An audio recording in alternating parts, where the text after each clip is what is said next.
he talked Yeah. about Matt LaFleur. He talked about Brian Daboll. 49ers, the way that they faced the Seahawks was very interesting. The Lions, Seahawks, and Packers all could have got the 7th seed this week. The Seahawks won, eliminating the Lions, but then the Lions eliminated the Packers, Mm. allowing the Seahawks, the team that eliminated them, to get back in the playoffs.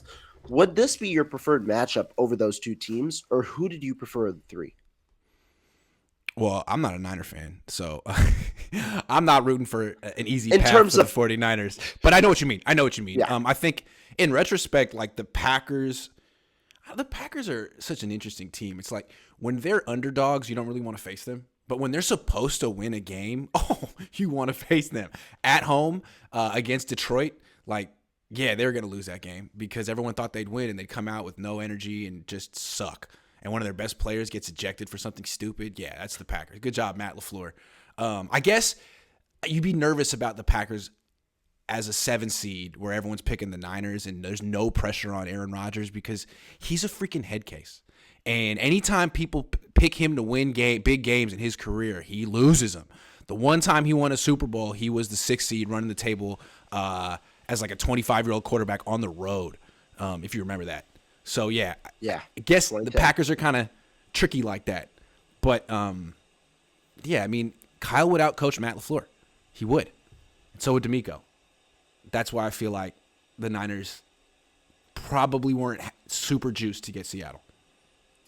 That's interesting because coming into the playoffs, the Packers were the hottest team of the three. Maybe the Lions and the Packers were equally as hot, but the Packers had come into the game winning four straight against, and then when they were facing the Lions, they were coming in hot with a good offense, a good defense, and It's true. obviously a quarterback playing a little better than he was at the beginning of the year when he wasn't playing as well. But But isn't there you're something soft and poorly coached about the Packers? I mean, in every big game we see, there's something soft about them. In Detroit, they look like the Seahawks, a really tough, well coached team that punches above its weight and like really has no business having a winning record or being as good as they are. That's what I see from Detroit and Seattle.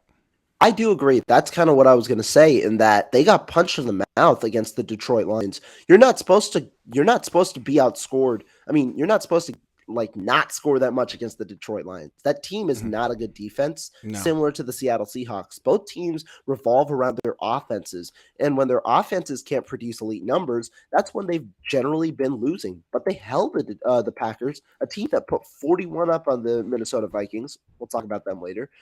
Yeah. They held them to 16 points. That's a pretty good performance and forced multiple turnovers out of Aaron Rodgers. So to me, I think I would have preferred. I think the Seahawks over the Packers. I think the easiest matchup of the three. I think you can debate against the Seahawks and the Lions. I personally would go with the Seahawks just because I think that their offense is a little less prolific and a little less boomer bust. I think that that's what gives makes the Lions a little more of a dangerous matchup. Although I think the Seahawks might be a little bit of a better team.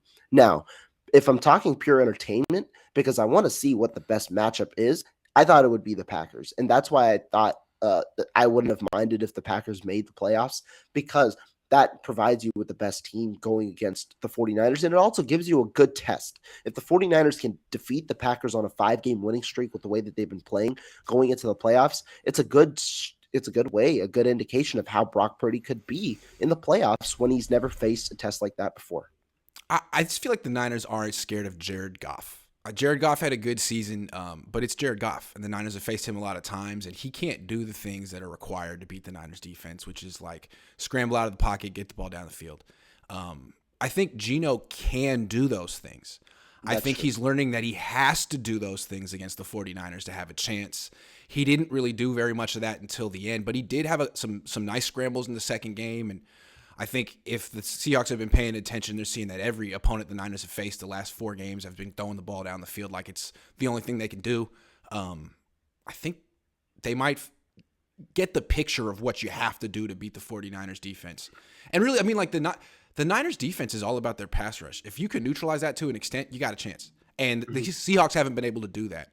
But it'll be interesting. It seems like the best thing to do is to go max protect, have a lot of people blocking, 7, and just take shots at Diamador. Try to stay away from Gibson. Take shots at Hufanga. Now, it helps if you have a really great wide receiver, but they do have DK, who's physically way bigger than Diamador. So, I don't know. I mean, I'm sure they tried that in the last game and it didn't work. So, it's easier said than done.